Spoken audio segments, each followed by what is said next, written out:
बहादुरी बेवकूफ़ी में ज़मीन आसमान का फ़र्क है। आप बहादुरी दिखाओ, अपने मुल्क के अंदर इनकलाब लाना, मुल्क में लाओ। आप दूसरी कंट्रीज़ को क्यों हिट कर रहे हो भाई? इनकलाब अपने मुल्क में लेके आना, अपने पूरी दुनिया में थोड़ी लेके आना। आप ठेकेदार लगे पूरी दुनिया के। अब यही भुगते बंद कर देगा 7 तारीख को। नहीं है इनके पास पैसा। मैं दावे के साथ कह सकता हूँ $850 बिलियन इनके पास रिजर्व नहीं पड़े हुए भाई। ये इलेक्शन करवाएंगे कि अडानी को देंगे? अडानी को कैसे मना सकते थे? अगर इनका कारोबार चल रहा होता, अगर इनके टके की वैल्यू 3 रुपए होती, ये इन पे कर्जा भी ना चढ़ता, ये दे सकते थे। जिस तरह हम अमेरिका के लिए एक कॉलोनी है, इसी तरह बांग्लादेश इंडिया के लिए एक कॉलोनी है। और इंडिया चाह रहा था कि वहाँ पे उसी का ही असलो रसूख हो, जिस तरह अमेरिका हमारे पाकिस्तान में अपना असलो रसूख इस्तेमाल करता है।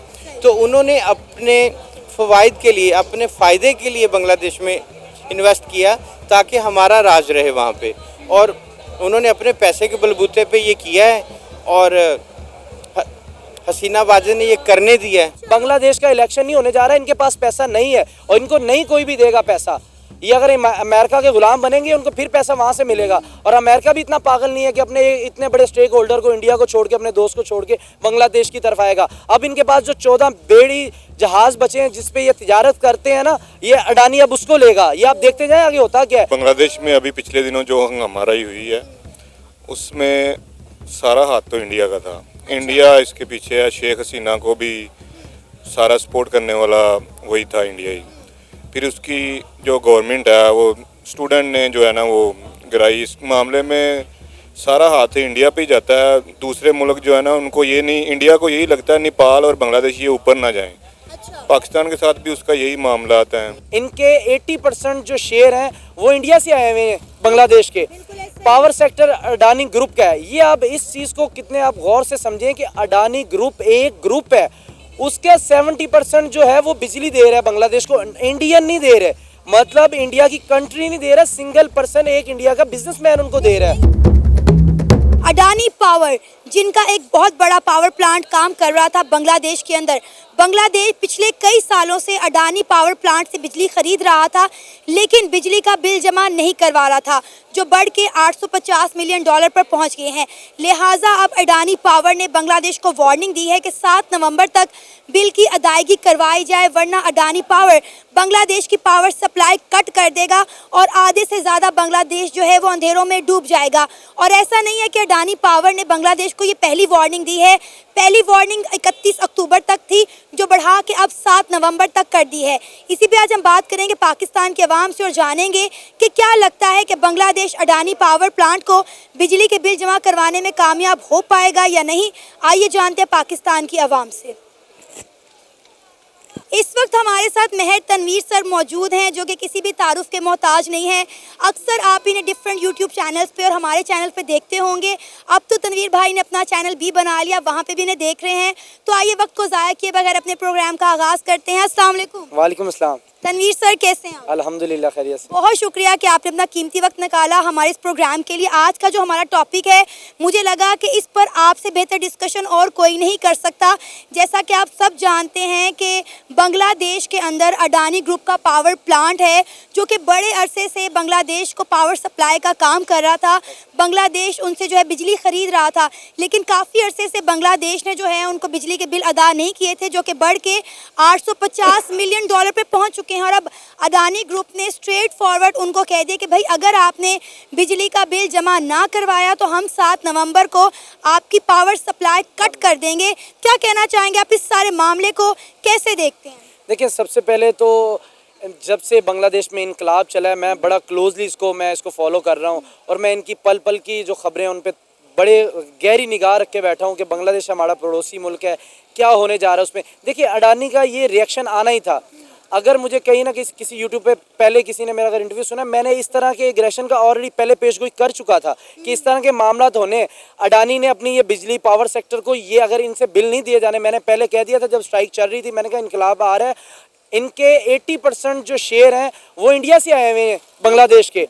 पावर सेक्टर अडानी ग्रुप का है। ये आप इस चीज़ को कितने आप गौर से समझें कि अडानी ग्रुप एक ग्रुप है, उसके 70% जो है वो बिजली दे रहा है बांग्लादेश को, इंडियन नहीं दे रहे, मतलब इंडिया की कंट्री नहीं दे रहा, सिंगल पर्सन एक इंडिया का बिजनेसमैन उनको दे रहा है। यहाँ पे थोड़ा सा मेहर भाई आपकी इन्फॉर्मेशन में इजाफा करना चाहूंगी।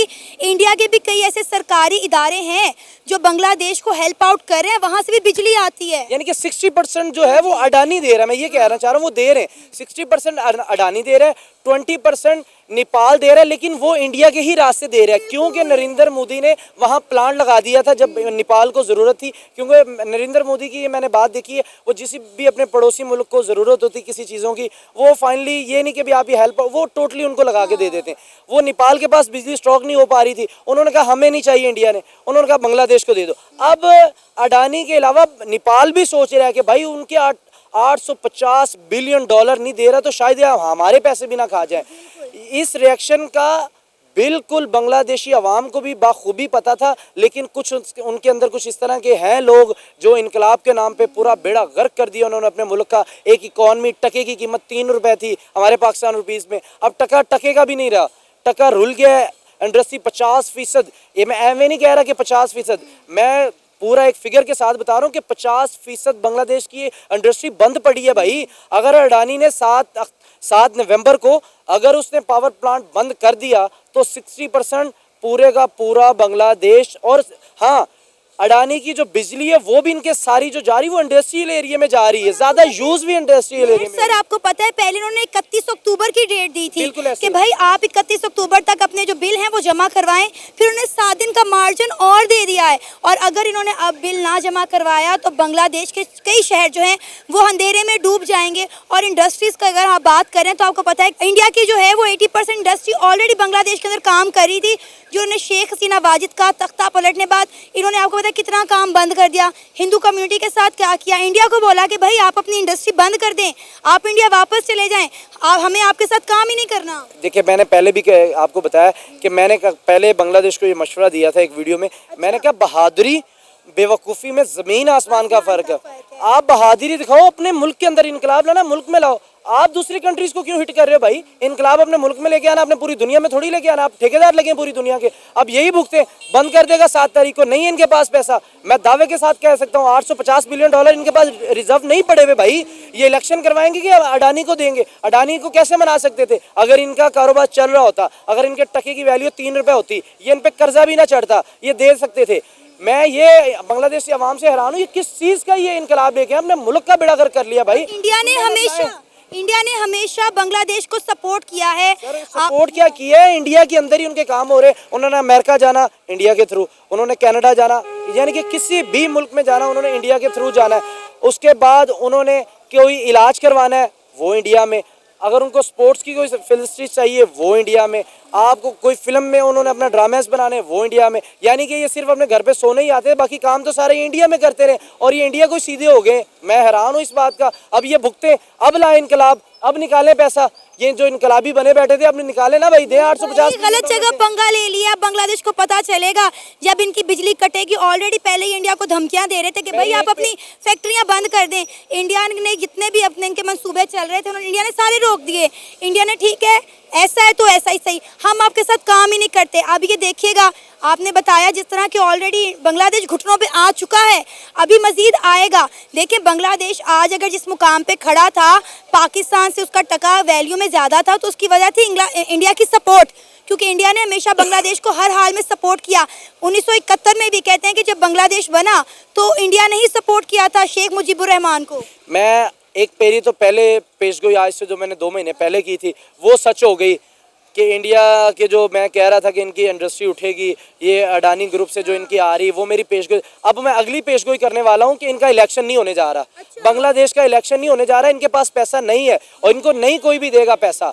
ये अगर अमेरिका के गुलाम बनेंगे उनको फिर पैसा वहाँ से मिलेगा। और अमेरिका भी इतना पागल नहीं है कि अपने इतने बड़े स्टेक होल्डर को, इंडिया को छोड़ के, अपने दोस्त को छोड़ के बांग्लादेश की तरफ आएगा। अब इनके पास जो 14 बेड़ी जहाज बचे हैं जिस पे ये तिजारत करते हैं ना, ये अडानी अब उसको लेगा। ये आप देखते जाए आगे होता क्या है। इनके पास पैसे नहीं, अडानी ने कहना वो मुझे दें। मैंने मुकम्मल रिसर्च के साथ बात कर रहा हूँ।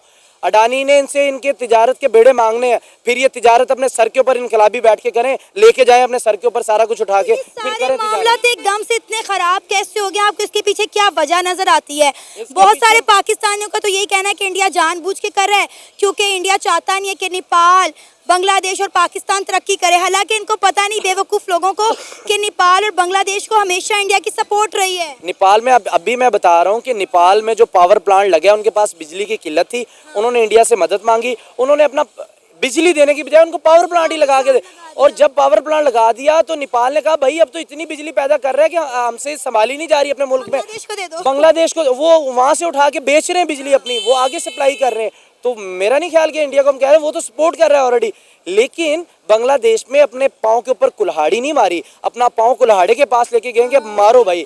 अब इनकी कोई हाल नहीं है, माफ़ी भी मांगे। मैंने कहा था, मैं बार बार ये कह रहा हूँ, मैंने ऑलरेडी इंटरव्यू में कहा था, इनकी चीखें निकलेंगी, ये माफ़ी मांगेंगे, ये आएंगे। मुझे उस वक्त लोग कह रहे थे नीचे कमेंट्स में, नहीं बांग्लादेशी आके कह रहे थे हम बड़े खुददार हैं। किधर गई खुदारी? वर्गी का आपकी खुदारी सारी की सारी, पाँव पे ले आए आपको भाई। वो अभी पाँव से भी नीचे आपको दबाने वाली बात है। इनका एजुकेशन का स्ट्रक्चर तबाह हो जाना है, जो बनी फिरती थी ना यूनिवर्सिटी सारी तबाह हुई पड़ी है। अभी इनकी जो इंडस्ट्री रही है वहाँ पर चोरी चिकारी स्नैपिंग सब कुछ शुरू हो जाएगा भाई। जब इंडस्ट्री बंद होगी खाने कैसे? हुआ ना हुआ, आपने देखा नहीं, जब शेख हसीना वाजिद ने इस्तीफा दिया और उसके बाद वो वहाँ से जो है रवाना हो गई, तो वहाँ की यूथ ने क्या हाल किया। यूथ तो मैं नहीं कहूँगी, दहशतगर्द कहूँगी। जिस तरह उन्होंने शेख हसीना वाजिद के घर को लूटा, वहाँ पे लूट मार की, और जिस तरह उनके अंडर गारमेंट्स निकाल के, आपकी माँ की उम्र की एक औरत के आप अंडर गारमेंट्स निकाल के लाएं और बाद में उसको लहरा रहे हैं, और लड़कों ने उस लड़के को कंधे पे उठा लिया कि जैसे उसने कोई तमगा इम्तियाज जीता है। तो मैं ये कहती हूँ उनका जवाल उसी दिन ही शुरू हो गया था जब एक खातून की इज्जत इस तरह उन्होंने नीलाम की थी। देखिए खातून की इज्जत बिल्कुल रिस्पेक्टेबल है, वो उस पर हम नहीं कर सकते कि भी खातून की इज्जत तो किसी मुल्क में भी किसी मुआशरे में भी नहीं है, बहुत इज्जत है इनकी। देखिए इनकलाब इन्होंने लाना था, स्टूडेंट ने इनकलाब नहीं लाया, ये अपने गंदगी ले आए अपने अंदर। इनकलाब क्या लाना था इन्होंने? मुआशरत पे इनकलाब लेके आना था, इन्होंने कोई पॉलिसी पे इनकलाब लेके आना था। ये तो उन्होंने लूट मार कर ली। सारे जो इनके थे, जो अच्छे अच्छे इनके जो भी है, जो भी इनके इमारतें बनी थी, इन्होंने उसकी तोड़ फोड़ कर दी। इन्हें वज़ीर आज़म उसको तोड़ दिया, इन्होंने बैंकों को लूट लिया। मुजीबुर रहमान का जो इन्होंने बिल्कुल आपका बानी है उसके पुतले आपने तोड़ दिए। जब आप अपने बानी की इज्जत नहीं कर सकते, जिसने आपको मुल्क बना के दिया, हमारे कायदे आज़म है, जैसे भी उन्होंने मुल्क बनाया, हम नहीं उनके बारे में बात करें। इंडिया वाले अपने नरेंद्र मोदी की बात नहीं करे, जिस मुल्क का जो भी बानी है वो उसकी रिस्पेक्ट नहीं कर सकते। उस मुल्क का जवाल तो तब से शुरू था।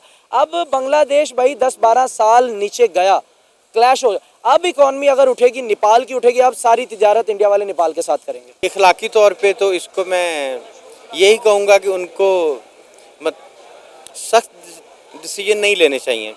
उसकी वजह ये है कि अडानी ग्रुप एक पावरफुल ग्रुप है, नो डाउट, कि वो अगर आधे बांग्लादेश को वो इलेक्ट्रिसिटी सप्लाई कर रहा है, तो अब ये जो हालात वाक़यात आए तो वो कई सालों से उनको सप्लाई कर रहा था, और वहीं से उसने पैसा भी जनरेट किया और एक बिज़नेस टाइकन भी बना। तो आपके सवाल के जवाब में इखलाकी तौर पे रिपीट यही करना चाहूँगा कि उनको इतनी सख्त पॉलिसी नहीं अपनानी चाहिए, उसमें गुंजाइश रखनी चाहिए। और ये अडानी ग्रुप के लिए फ़ख्र की बात भी है कि वो आधे बांग्लादेश को बिजली फराहम कर रहे हैं। अच्छा, सिर्फ अडानी ग्रुप बांग्लादेश को बिजली नहीं दे रहा था, इंडिया भी काफ़ी अरसे से बांग्लादेश की हेल्प कर रहा था। इंडिया के कई सरकारी अदारे थे जो बांग्लादेश को बिजली दे रहे थे, लेकिन बांग्लादेश में जब सियासी बहरान आया, शेख हसीना वाजिद की जो हुकूमत है वो बदली, तो आपको पता है कि बांग्लादेश में क्या हालात हुए, किस तरह हिंदू कम्युनिटी को मारा गया, ख़वातीन के रेप किए गए, बच्चों को तशद्दुद का निशाना बनाया गया। उन्होंने इंडिया को बोला कि भाई हमें जो है आपका हाथ अपने सर पे नहीं चाहिए, आपके जितने यहाँ पे इंडस्ट्रीज़ लगी हैं उनको बंद कर दें, आप शेख हसीना वाजिद को भी जो है वापस करें ताकि हम उनसे हिसाब किताब कर सकें। तो बांग्लादेश ने अपने हालात और मामलात खुद ख़राब किए ना पहले इंडिया के साथ। नहीं ऐसा नहीं है। देखिए उनका जो एक सियासी इख्तलाफ है अपनी जगह पे, और रही बात इस क्राइसिस की कि उसके ड्यूज़ पेंडिंग है जो बांग्लादेश की तरफ, तो वो मुल्की हालात उनके इस नहज पे आए हैं कि वो डिफ़ॉल्ट किए हैं या पेमेंट नहीं कर पाए। और हम इसको इसलिए इस लेवल पे देखेंगे कि हम पाकिस्तानी भी तो इसी चीज़ को सफ़र कर रहे हैं ना, कि हमारे ऊपर भी IPPs के जो उनके एग्रीमेंट थे, और हम भी अपनी सारी कमाई और सारा कुछ बिलों के रास्ते में जा रहा है, और एक आम पाकिस्तानी इसी वजह से डिफ़ॉल्ट कर चुका है। और हम तो चलो उस नहज पे नहीं पहुँचे कि एक मारा मारी नहीं हुई पाकिस्तान में, कि जो उस नहज पे खड़ा ज़रूर है, डिफ़ॉल्ट तो कर चुका है। इसी तरह बांग्लादेश में ये जो क्राइसिस गुजरा है, तो उसकी आवाम और हुकूमत दोनों ही डिफ़ॉल्ट कर गए। तो उनको टाइम तो देना चाहिए। और एज ए पाकिस्तानी के जो हालात वाक़यात हमारे पाकिस्तान और बांग्लादेश के सेम एक जैसे ही हो गए, तो हम इसी चीज़ को सफ़र कर रहे हैं और बांग्लादेश की आवाम भी इसी चीज़ में सफ़र कर रही है। तो जहाँ तक मेरी राय, मेरा कमेंट्स है, तो वो यही है कि उनको गुंजाइश निकालनी चाहिए। और अभी जैसे आपने कहा कि बांग्लादेश की हुकूमत कहती है कि आप अपना सारा कुछ पैक करें और यहाँ से क्विट कर जाएं, और ये एक लिहाज से उस मुल्क के लिए अच्छा है, लेकिन आया कि इस चीज़ के लिए वो तैयार हैं, अपने पाँव पे खड़े हैं कि वो पे कर सकते हैं। अगर पे नहीं कर सकते तो फिर तो इसी तरह ही चलना है गुंजाइश निकाल के। सर, इंडिया ने तो हमेशा बांग्लादेश को सपोर्ट किया है। आप देखें कि जितनी इंडस्ट्रीज बांग्लादेश के अंदर लगी हैं वो आधी से ज़्यादा इंडियंस हैं। जितने उनके अंदर स्टार्टअप्स लगे हुए हैं, जितना फैक्ट्री वहाँ पे लगी हुई है, वो सारी इंडियंस है। और इंडिया ने हमेशा, आपको पता है, जब बांग्लादेश मशरक़ी पाकिस्तान से बांग्लादेश में कन्वर्ट हुआ बना, तब भी इंडिया ने बड़ा सपोर्ट किया था शेख मुजीबुर रहमान को। और उनकी हुकूमत के हमेशा ताल्लुकात इंडिया के साथ बड़े अच्छे रहे हैं। इवन कि इंडिया जो है नेपाल को भी सपोर्ट करता रहा है। नहीं, आप इसको इस सेंस में देखें ना कि इंडिया ने क्यों उनको सपोर्ट किया। इसलिए सपोर्ट किया कि हसीना वाजिद उनके लिए एक कॉलोनी बन के रह गई। जिस तरह के पाकिस्तान की इस्टेब्लिशमेंट अमेरिका के आगे सरेंडर करके एक कॉलोनी सी बन के रह गई, जिस तरह हम अमेरिका के लिए एक कॉलोनी है, इसी तरह बांग्लादेश इंडिया के लिए एक कॉलोनी है। और इंडिया चाह रहा था कि वहाँ पे उसी का ही असल व रसूख हो, जिस तरह अमेरिका हमारे पाकिस्तान में अपना असल व रसूख इस्तेमाल करता है। तो उन्होंने अपने फ़वाइद के लिए, अपने फ़ायदे के लिए बांग्लादेश में इन्वेस्ट किया ताकि हमारा राज रहे वहाँ पे। और उन्होंने अपने पैसे के बलबूते पे ये किया है और हसीना वाजिद ने ये करने दिया है। तो इसी तरह मतलब उससे मिलते जुलते हमारे पाकिस्तान के हालात हैं कि हमारी जो मौजूदा गवर्नमेंट है या हमारी इस्टेब्लिशमेंट है, अमेरिका के सामने सरेंडर करके बैठी हुई है।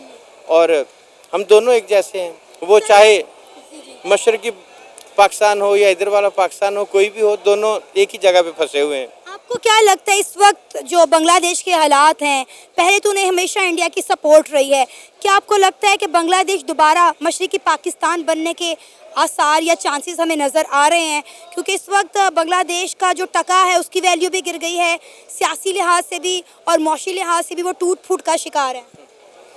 नहीं, देखें जी, बांग्लादेश तो पाकिस्तान से नंबर ले गया ना, मतलब पाकिस्तान से तो बहुत आगे है। और एक मुस्लिम होने के नाते मुझे बड़ी खुशी हुई है कि बांग्लादेश में एक इनकलाब बर्पा हुआ। इसी से ही एक राहों का तयन होता है कि आप अपनी वे को समझते हैं कि हमने कहाँ पे जाना है। आज वो क्राइसिस में ज़रूर होंगे, मुश्किलात में ज़रूर होंगे, लेकिन इसी तरह अगर वो खुद साख्ता अपने पाँव पे खड़ा होना चाह रहे हैं, जो कि वहाँ पे कुछ नज़र भी आया कि पाकिस्तान की निस्बत बांग्लादेश की आवाम पे हमें ज़्यादा खुशी महसूस हुई कि वहाँ पे इनकलाबी है उठ खड़े हुए और उन्होंने अपनी एक जो कठपुतली हुकूमत थी उसको चलता किया कि जो पाकिस्तान में नहीं अभी तक हो पाया। तो मेरे ख्याल में बांग्लादेश को अपने पाँव पे खड़ा होना चाहिए। और मैं ये चीज़ समझता हूँ कि बांग्लादेश आवाम के जो डिसीजन है वो पहले से बेहतर हैं और उनको अपने पाँव पे खड़ा होना चाहिए और वो होंगे भी। देखें, बांग्लादेश में अभी पिछले दिनों जो हंगामाराई हुई है उसमें सारा हाथ तो इंडिया का था। इंडिया इसके पीछे है, शेख हसीना को भी सारा सपोर्ट करने वाला वही था, इंडिया ही। फिर उसकी जो गवर्नमेंट है वो स्टूडेंट ने जो है ना वो गिराई। इस मामले में सारा हाथ इंडिया पे ही जाता है। दूसरे मुल्क जो है ना उनको ये नहीं, इंडिया को यही लगता है नेपाल और बांग्लादेश ये ऊपर ना जाएं। अच्छा। पाकिस्तान के साथ भी उसका यही मामला आता है। तो इस वजह से जो है ना ये इंडिया ही करवा रहा है जो करवा रहा है। और इसमें बांग्लादेश का ज़ाहिरी बात है बहुत बड़ा नुकसान होगा। उनकी पहले ही हुकूमत जो है ना वो नहीं है इस टाइम जो इलेक्शन वाली है, तो इस मामले में तो बहुत इनका जो है ना वो फिर मौशत नीचे जाएगी। सर, आप ये कैसे कह सकते हैं कि नेपाल और बांग्लादेश में जो कुछ हो रहा है या इंडिया जो है ना ऊपर नहीं आने दे रहा? इंडिया ने तो हमेशा नेपाल को और बांग्लादेश को सपोर्ट किया है। अगर हम बात करें बांग्लादेश में, यहाँ तक कहा जाता है कि शेख मुजीबुर रहमान की जब गवर्नमेंट आई थी तो उसमें भी इंडिया की सपोर्ट रही है। इस वक्त बांग्लादेश के जो हालात हैं उसका जिम्मेदार इंडिया नहीं है, बल्कि मैं मानती हूँ शेख हसीना वाजिद को जो है वो इंडिया ने पनाह ज़रूर दी थी, लेकिन इस वक्त जो हालात है बांग्लादेश के उसका ज़िम्मेदार इंडिया नहीं है। वहाँ के अपने लोग हैं, उनकी जो नई हुकूमत आ रही है वो खुद हैं। नहीं नहीं, असल में ना ये सारी होती हैं पीछे, एजेंसियां वगैरह भी करवाती हैं। अभी शेख हसीना कह रही है कि अमेरिका ने करवाया है, लेकिन शेख हसीना ने स्टूडेंट को जब जॉब ही नहीं देनी तो स्टूडेंट ने फिर क्या करना है, उन्होंने गुर्बत के मारे फिर निकलना ही है ना बाहर। अगर हमारे इधर कहीं नहीं मिलेगा तो लोग फिर निकलते ही है ना। इसी तरह उधर भी ये नहीं हुआ तो उन्होंने जॉब वगैरह स्टूडेंट को नहीं दे रहे थे, तो स्टूडेंट फिर मिलके सब ये ट्रैक किया, तो वो फिर लेकिन पीछे हाथ इंडिया का ही निकलता है, जो भी ये इंडिया ही करवाता है सारा कुछ। ये इंडिया तो अभी तक जो है वो बांग्लादेश को सपोर्ट कर रहा है, उसको हेल्प आउट कर रहा है। बांग्लादेश सारी जो है पावर सप्लाई वो अदानी ग्रुप से नहीं खरीद रहा, कई ज़्यादा जो बिजली है, इलेक्ट्रिसिटी है, वो इंडिया के सरकारी इदारे उन्हें प्रोवाइड कर रहे हैं। हालांकि आप देखें कि शेख हसीना वाजिद का तख्ता पलटने के बाद, उनकी सरकार गिरने के बाद वहाँ पे हिंदू कम्युनिटी के साथ क्या किया गया, शायद आप इससे बाखूबी वाकिफ़ होंगे। ज़ाहिर बात है इसके पीछे किसी ना किसी का तो हाथ होता है। एक को उठाते हैं, फिर बाहर ज़्यादा निकलते हैं, तुलबा दूसरे को निकालते हैं, ऐसे ग्रुप बने हुए हैं, फिर वो मुल्क का तबाही की तरफ ले जाते हैं। पीछे इनके हाथ एजेंसियों का ही निकलता है। अच्छा। तो ये इशारा सिर्फ इसी बात पे आ रहा है। मैंने अभी सुना है कि शेख हसीना वापस आ रही है। मैं सऊदीया में रहता हूँ, कुछ बंगाली लोग ये कहते हैं कि शेख हसीना वापस आ रही है, क्योंकि उन्होंने ये चीज़ का बताया हुआ है, उसने खुद कहा है कि मैं वापस आ रही हूँ।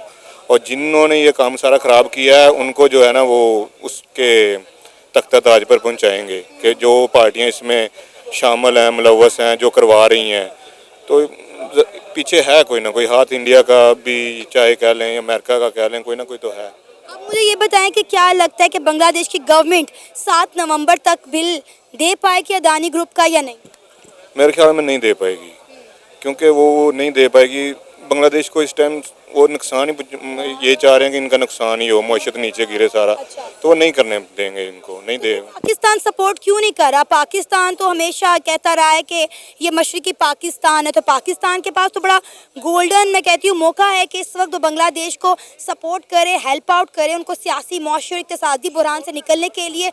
हो सकता है वो दोबारा एक बार पाकिस्तान के साथ इल्हाक कर लें। पाकिस्तान सपोर्ट, जो शेख हसीना थी वो पाकिस्तान से वैसे ही नफरत करती थी, उसका नहीं था बनता, लेकिन अभी वो मोदी के साथ मिली हुई थी, तो इसलिए अभी जो आए हैं वजीर, वो मोहम्मद यूनुस वो करते हैं, कुछ सपोर्ट करते हैं, तो उनके साथ मिलके कर सकते हैं। पाकिस्तान सपोर्ट कर देगा तो अच्छा है।